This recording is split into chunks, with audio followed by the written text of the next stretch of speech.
Bro, what's going on with Twitch, bro? Like, what happened? What happened? What the heck? What the heck happened? I've been hearing all these allegations, and bro, first of all, we had Slicker, right? Trying to be like, oh, it's in, trying to scam niggas, right? Now we got allegations about Miz. Bro. That just caught me off, bro.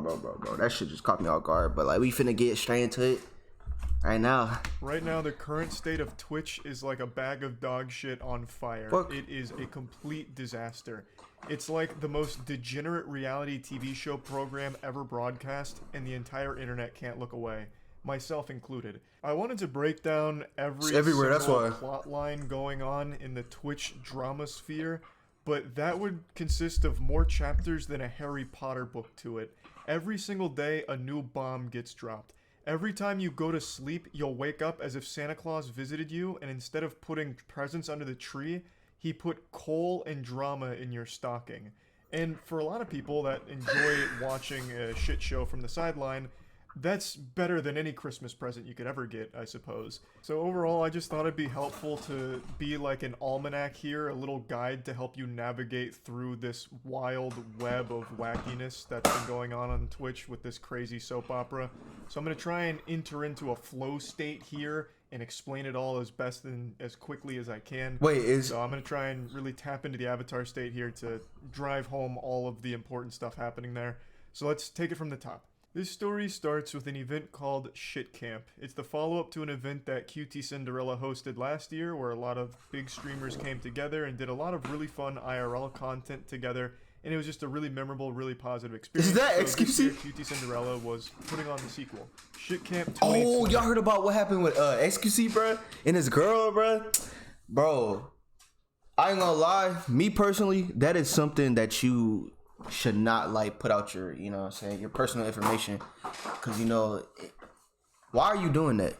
Like, this is not no, what you call that, Damien Bianca, bro. This is not no Damien and Bianca, bro.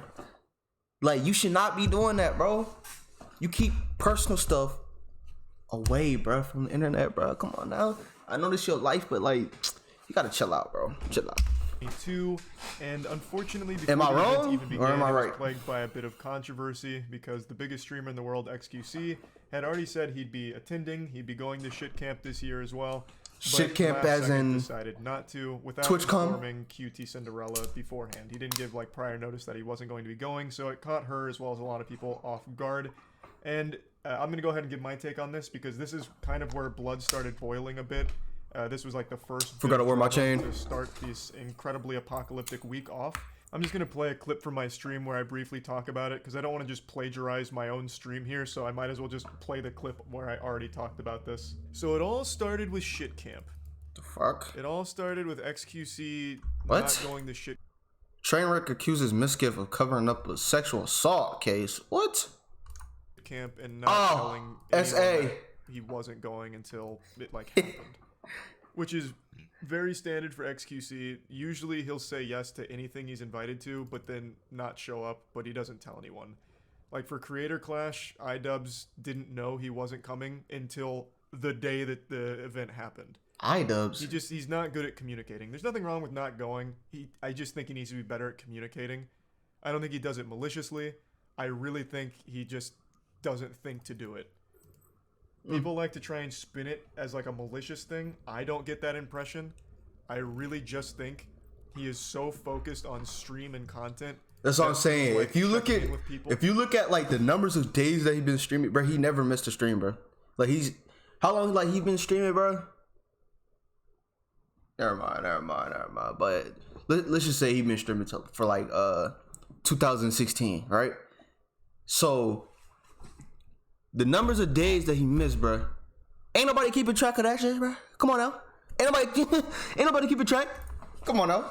Updating people, he doesn't even. Man's a straight grinder, bro. It never at any point comes across him. That's what I'm saying. Now this event on its own was a big controversy, but I won't care wasn't either. a massive one. It was frustrating to QT Cinderella and organizing the Shit Camp. But overall, I think everyone walked away from this situation still on decent terms with one another. But it really set in motion a series of events that ended in an absolutely cataclysmic disaster for streamers, and it can all be traced back to one single What did he say? situation, still on decent terms with one another, but it really set in motion a series of events that ended in an absolutely cataclysmic disaster for Cataclysmic. in motion a series of events What's that word? ended in an absolutely cataclysmic disaster Cataclysmic. I'm saying it right. for streamers, and it can all be traced back to one single event that happened at shit camp that was nobody's fault, just a pure innocent accident, a force of nature that no one could have stopped. E-Rob. E-Rob is another big streamer, and E-Rob attended shit camp. E-Rob made a joking threat to one of his longtime viewers in a chat. I believe it was offline chat. E-Rob made a joke about beating him up at TwitchCon. And Twitch banned E-Rob for this. These niggas talk about that shit? He got a 7-day ban The Pogger community? for joking with one of his viewers about beating his ass. And then Twitch eventually revisited this ban not long after issuing it, and they decided to increase the duration from 7 days to 30 days. What? E-Rob received a 30-day ban for joking with one of his viewers about beating them up at TwitchCon. Bro, 30-day ban for that shit, bro? Yo, there's literally a bitch that got fucked, bro. Literally, bro. On stream, bro. On stream and got a 7-day ban. And then they unbanned her. And then what? Twitch, this is why I would never stream on Twitch, bro. I mean, I would if they give me some money. You want to give me a bag? Where everything went to shit. I wish. That's where we shifted to a different dimension of pure darkness, sadness, and filth. You know, our entire timeline shifted from this one event. E-Rob's unjustified banning. There's a lot of shit going on, E-Rob man. would have got a less harsh sentence if he got butt-fucked by that viewer on stream. We just saw Twitch give a 7-day ban to that girl that had sex on stream. E-Rob would have been better off filming a fucking sex tape live on stream with that viewer. He would have got a less harsh ban. Such an unbelievably silly ban. I just said said that. This event was a lot like the assassination of Archduke Franz Ferdinand and how that event helped kick off World War I. This was the catalyst for all of the shit that's been going on Twitch right now. So shortly after E-Rob's ban, there was a very public breakup between XQC and his longtime girlfriend, Adept. The two of them then went even more public with information around the breakup, even arguing. You could have kept that shit private, bro, in my opinion. Being streamed in front of an audience of 120,000 viewers, all waiting on bated breath for new, juicy, spicy drama. There was a lot of very private, personal stuff that was revealed, and it was a big deal for about 8 hours until the next bomb on Twitch dropped, which was Slicker and the scamming that came to light. I made a whole video about this because this is one of the biggest scams I've seen. And we reacted to it. Hey, am I becoming a nerd? Am I becoming a nerd? Because I be reacting to him right here, this guy. I mean, he got pretty interesting videos, bro. That's why I like reacting to him, bro. Come on, break it down to like the bare bullet points here. Slicker, the best YouTuber, popular streamer for a time, was using his viewers as piggy banks. He would message a lot of his viewers and his mods with sob stories about like his bank being closed and how much he needs the money, and he was able to gather a lot of money from fans as well as friends. He reached out to pretty much all of his streamer friends and begged them for money and got money from them too, promising to pay them back, but only paying back very few of them. He spent it all gambling. He used roughly $300,000 of funds that he got from friends and fans and used it all gambling.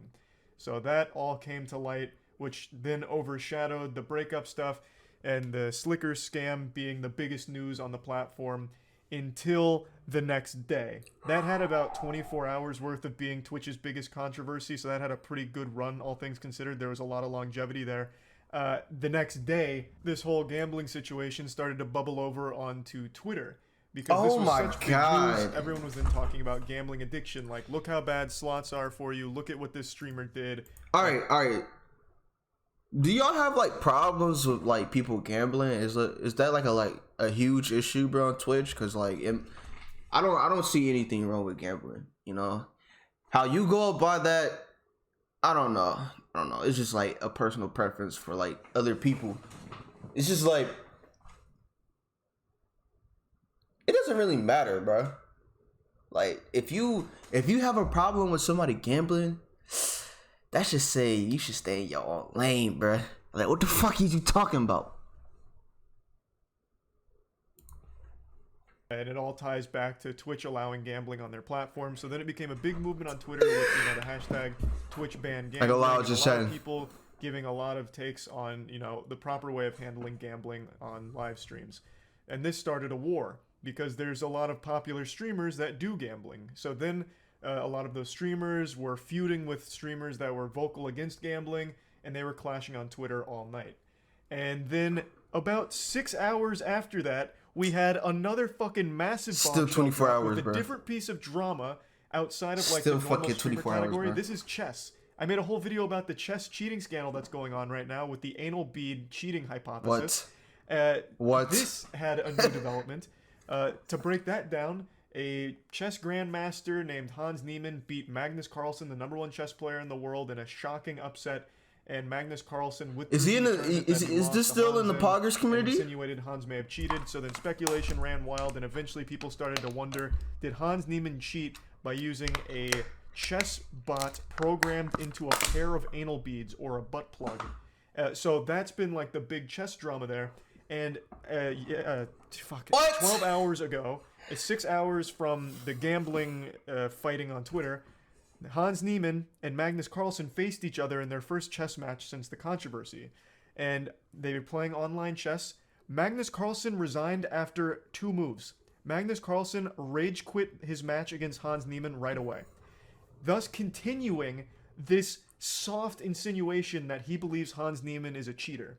So that spiraled. I'm not gonna lie, I've never seen a person rage in chess. It's just like it don't even come to mind, bro. Like I can see Connect 4, but like chest, you rage in chest. I meant what? Nah, bro.